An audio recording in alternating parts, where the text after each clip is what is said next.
Hey guys, what's going on? This is Josh from Spotted Euros. Behind me we have one of my high school dream cars. It's a 2007 Volkswagen GLI 6-speed manual. I've always wanted one of these cars. Guess what? We bought one, and here it is.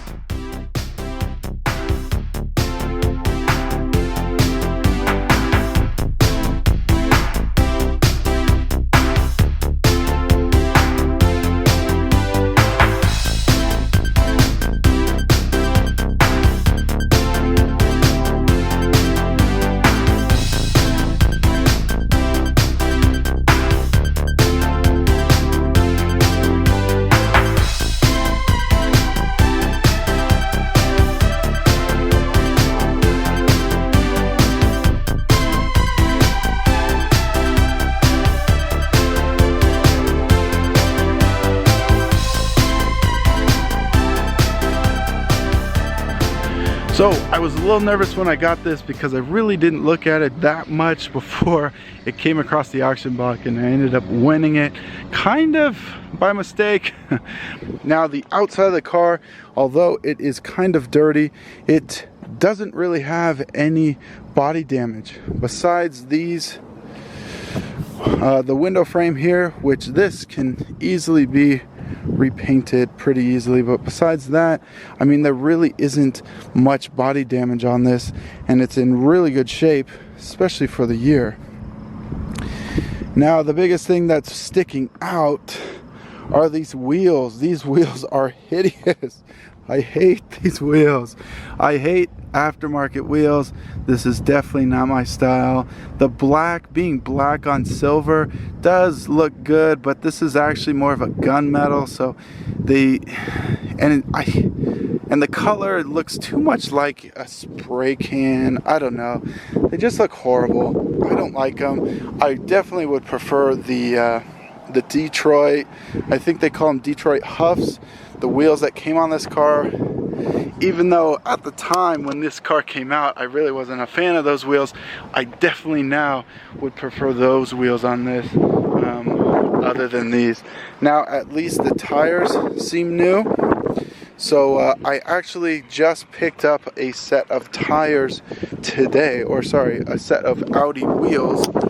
I wasn't able to get OEM wheels, which really is what I would prefer, but second best is a nice set of Audi wheels that'll fit the car a lot better. So we'll switch over, swap the tires, put those wheels on this, and I think we'll look a lot better than this. Some people may like this. I personally do not like it at all. Okay, the other cool thing about this car is it does have tinted windows. It does make a big difference on the overall look of the car. Front and back tinted. I think the front's just a little bit lighter. It might even be the same tint. The headlights definitely need to get cleared up, but that's not a big deal. And then everything else just needs to get cleaned. Now going to the inside. My biggest worry with the inside of the car was on the condition report. It said it smelled like smoke. So when I picked this up, the first thing I did was take a big whiff and try and see what this thing smelled like. Luckily, it doesn't smell like smoke. This is actually the second time I've bought a car that was labeled that it smelled like smoke, and it doesn't. It actually smells really nice in here. And this was sold by Tesla. Just Tesla, the company, must have been a trade-in or something, and they must have paid to get this thing detailed, because the inside looks pretty good. There really isn't even any staining on this, just a little stretching and stuff. It's a little loose, but that's not that big of a deal. Everything else, the steering wheel has some wear on it. I don't know if this is wear or just built up grossness. You can kind of like peel or scrape it off, so I might be able to get a lot of that off, but then also it kind of grosses me out if I'm able to. But there you go, 96,000 miles. It's just got all the, it's just a Mark 5 in here. Very similar to the R32 that we had recently. Doesn't have heated seats, which I was kind of surprised about. Does have a sunroof, and a good indicator of how well this car was taken care of is always if they have a oil sticker. So this one actually says to come back at 100,000 miles, and this only has 96. So we even have fresh oil on this thing. But everything else looks good, solid. So while we're here, let's start this thing up.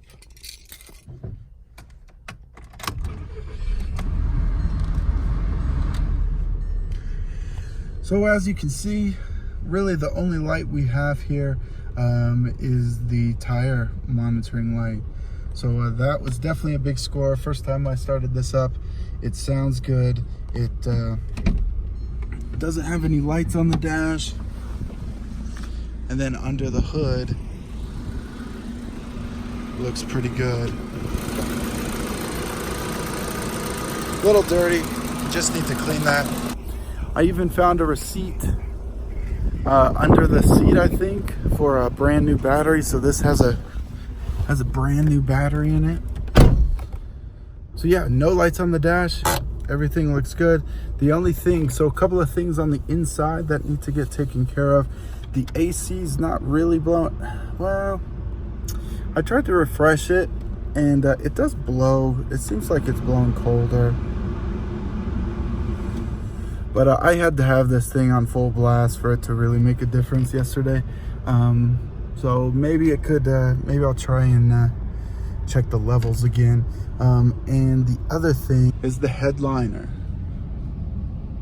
Looks like we got headliner problems all around. So I would say definitely the biggest issue, as far as, you know, stuff that really doesn't look good, is the headliner is sagging all over. It definitely doesn't seem like that big of a deal. It kind of just goes with the age of the car. Some people might have a bigger issue with it than I do. But I mean, it's a 2007. I care more about the outside and the condition overall than I necessarily care, you know, about if the headliner's sagging. If that's really the only issue, then that's not too bad. Now, there are a couple of spots. I think this is kind of the worst one. Yeah. This soft touch material, once again, strikes us again. So this is kind of peeling off here. The buttons are kind of flaking off. Unfortunately, that doesn't look too bad.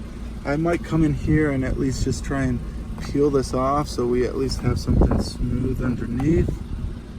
So we'll have to see about that.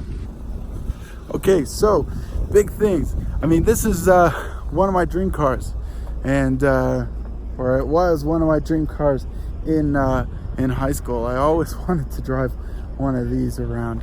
Just to recap, as far as what we're looking at, as far as the cosmetics go, the wheels are going to get replaced. I'm going to do that very soon.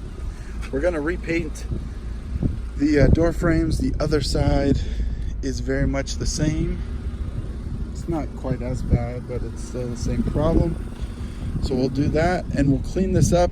I think with a good clean and a clay bar, this thing will look good. And then we'll do the headlights.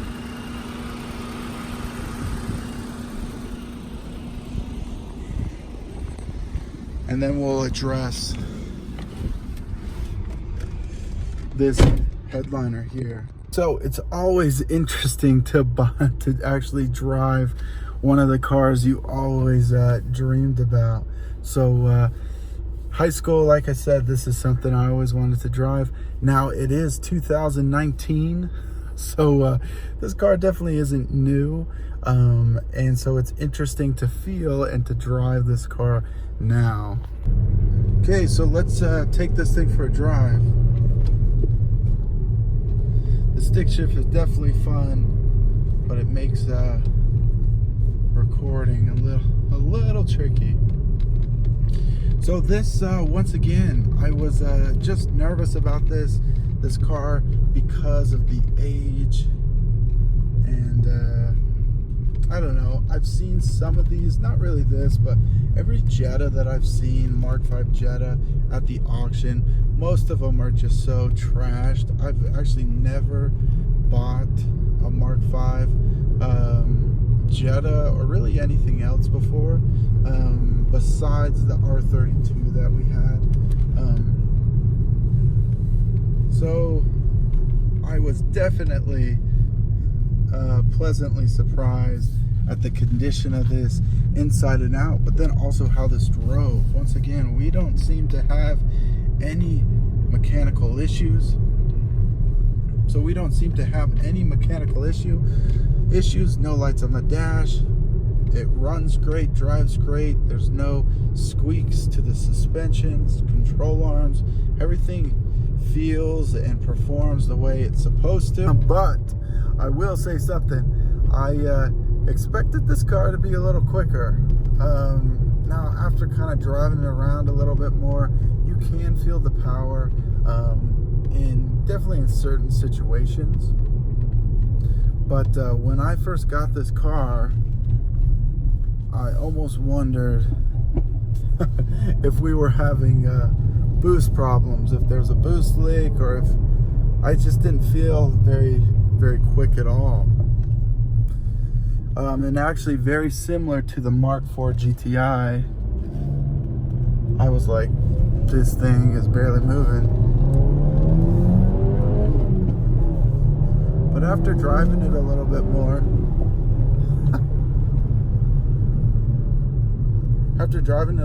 more, it definitely feels quick. It definitely has some power, and it's fun to drive. So it's nice. What's nice about this car also is that it's all stock. Besides the wheels, I guess, but suspension, exhaust, intake, everything is stock.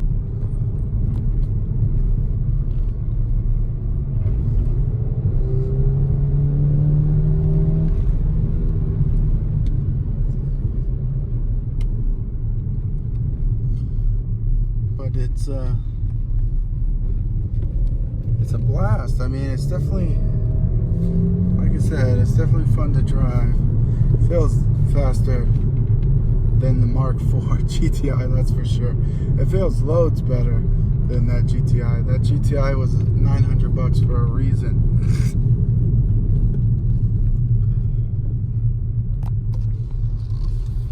So here we go. Let's test it.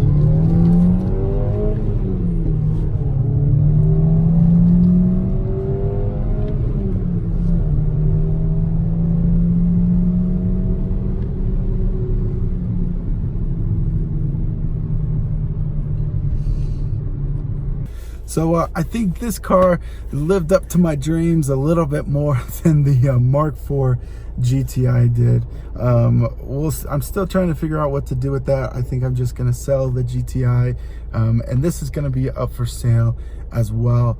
We'll see how well this sells. There's not a lot of them out there. Not sure how much interest there is, but a 2-liter turbo, 96,000 miles with a stick shift. I mean, what more do you need? So check out some of our other videos. Subscribe if you want to see more. But otherwise, thanks guys. Thanks for watching.